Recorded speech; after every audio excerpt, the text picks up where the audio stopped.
azules para terminar.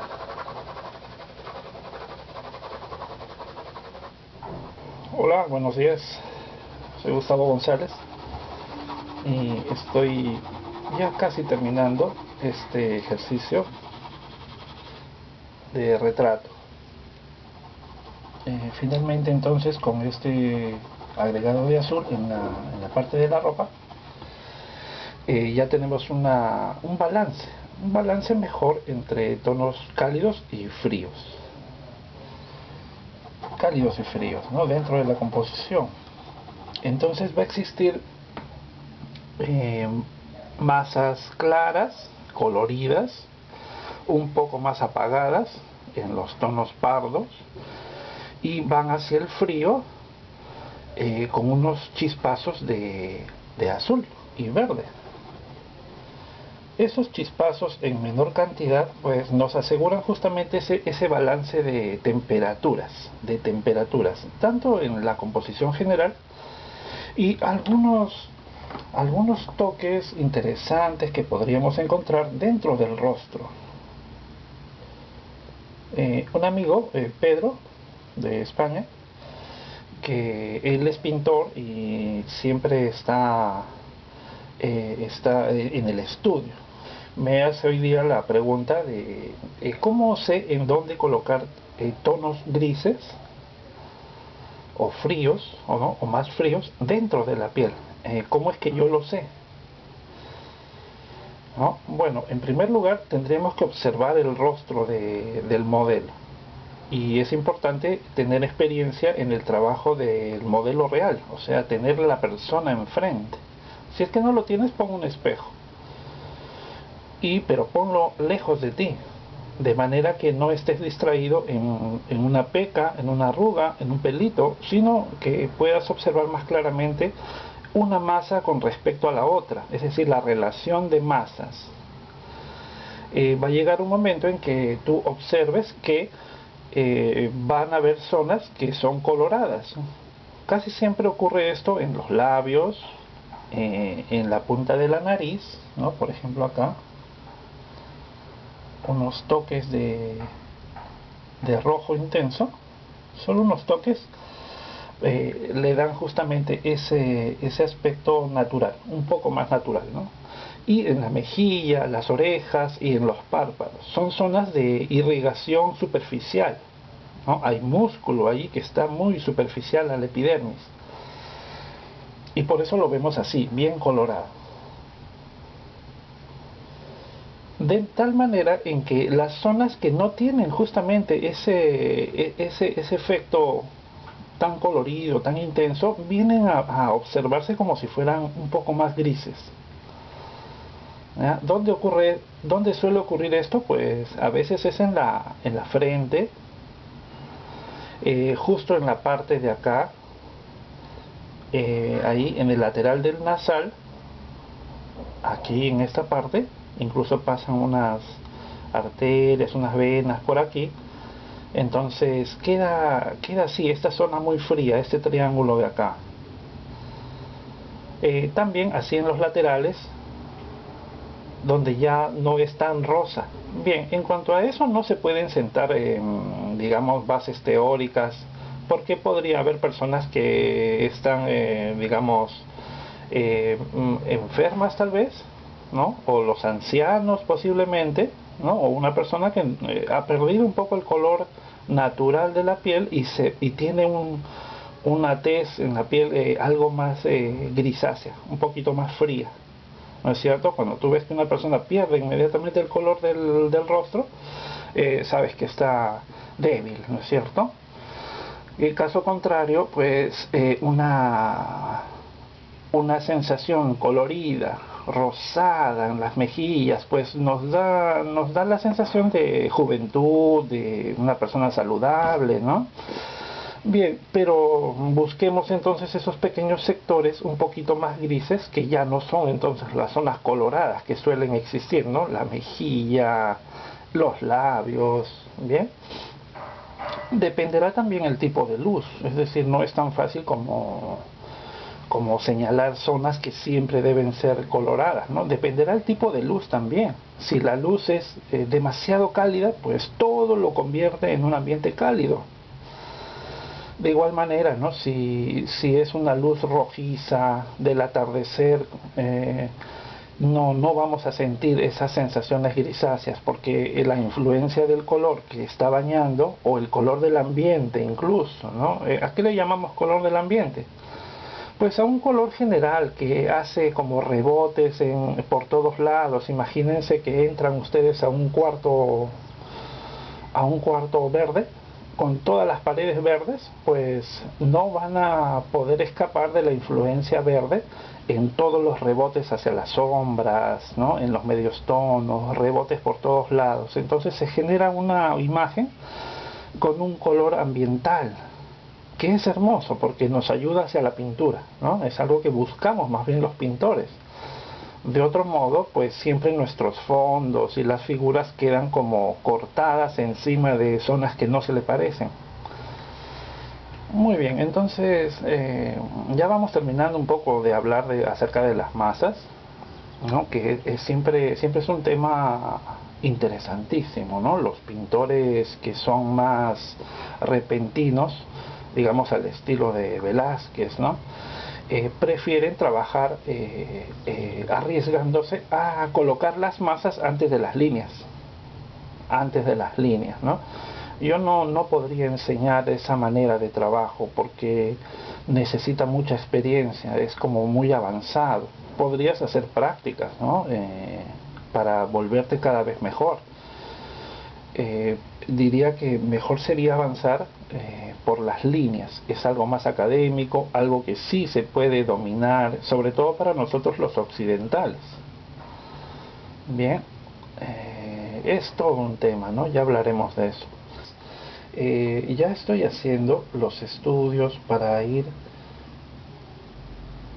preparándonos para el curso de Tiziano, en base al libro de Pincel y Empaste, en donde nosotros hemos hecho los estudios de diversas escuelas y pintores de la historia en cuanto a sus técnicas, ¿no? Es un libro que siempre está disponible en el taller. Vamos a pintar este Baco, pero recuerden, no se trata de una copia solamente del aspecto superficial, bien, a nuestra manera, ¿no? No, lo que quiero es hacer una reproducción de las capas, tal como sabemos que lo pintó Tiziano.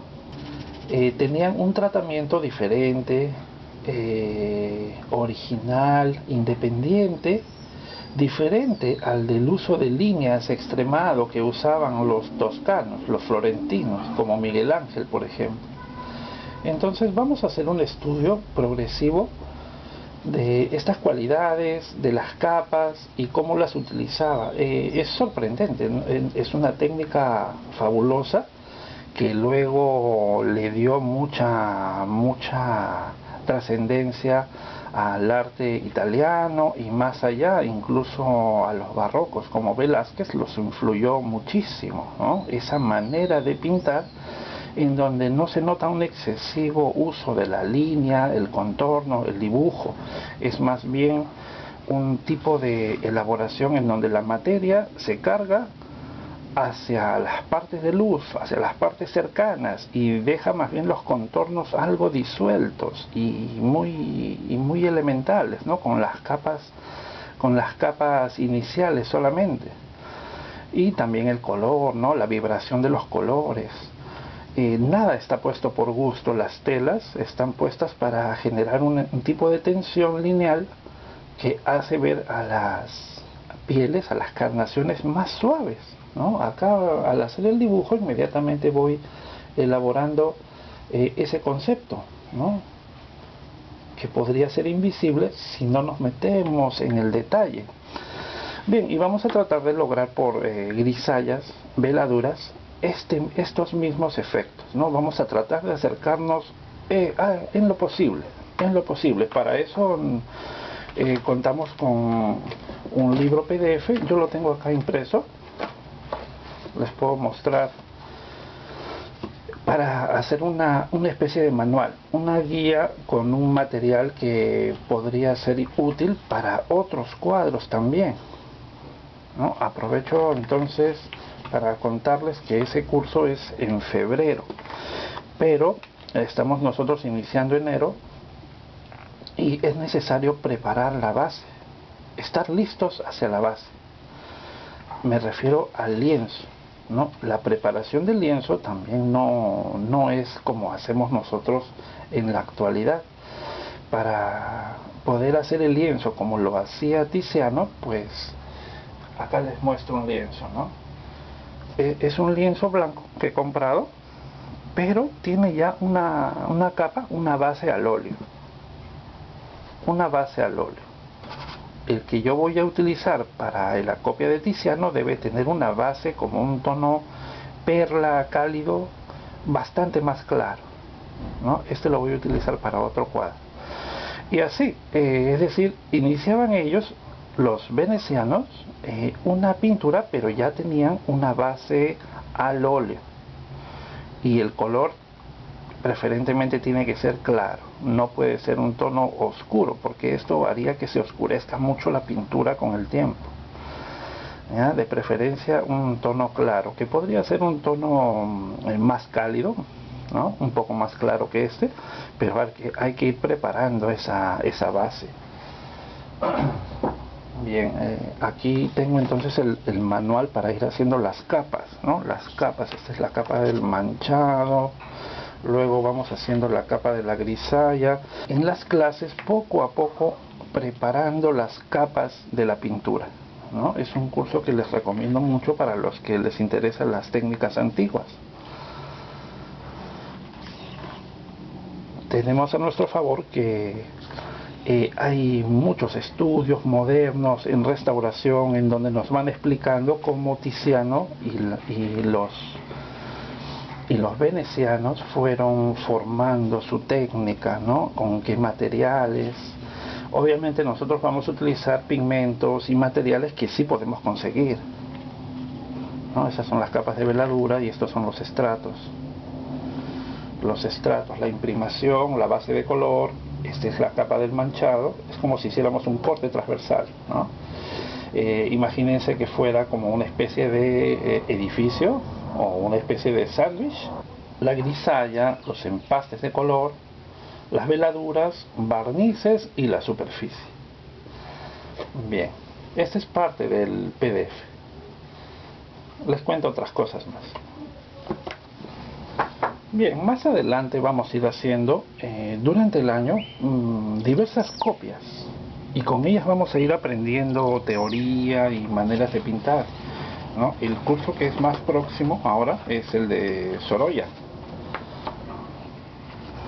y vamos a utilizar una imagen para hacer el dibujo de los niños de la playa que vamos a trasladar al lienzo. El lienzo tiene que ser muy aproximado de este tamaño, 40 por 30.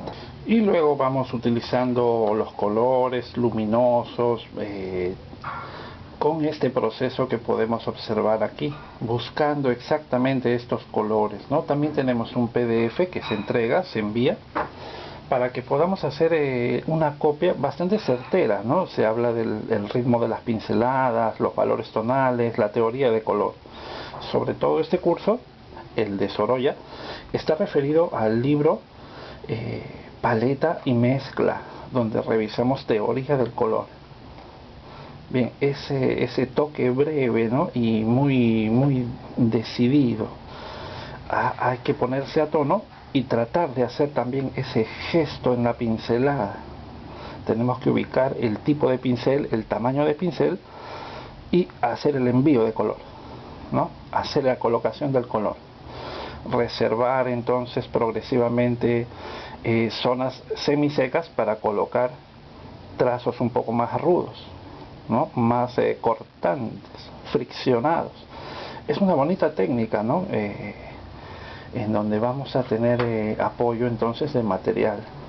También hay videos, ¿no es cierto? Muy bien, luego más adelante vamos a hacer también una copia de Miguel Ángel para que le haga un versus a Tiziano. A su vez, desde la copia de Sorolla haremos también un versus de Fortuny, ¿no? Fortuny, este es un cuadro famoso, ¿no es cierto? El anciano tomando sol o bajo el sol. Entonces vamos a hacer también una copia de este cuadro. Tenemos la opción también, se envía estos archivos para que tú también los tengas impresos, y si quieres puedes hacer esta sección de acá ampliada, ¿no? Veamos, también vamos a tener un PDF, esta es la visión distante, mezclas de colores, se van explicando las mezclas de colores, es decir, este manual, este PDF de explicación de conceptos y los procesos, es interesante, no quisiera que lo dejen pasar, quisiera que elaboren conmigo estas copias, y durante el año vamos a ir aprendiendo mucho de la pintura al óleo, ¿no? A través de estos grandes maestros.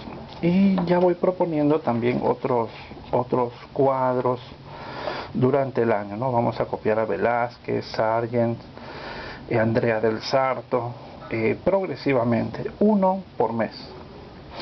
Bien amigos, ya seguimos conversando. Hay mucho por contarles, ¿no? Hay un concurso también.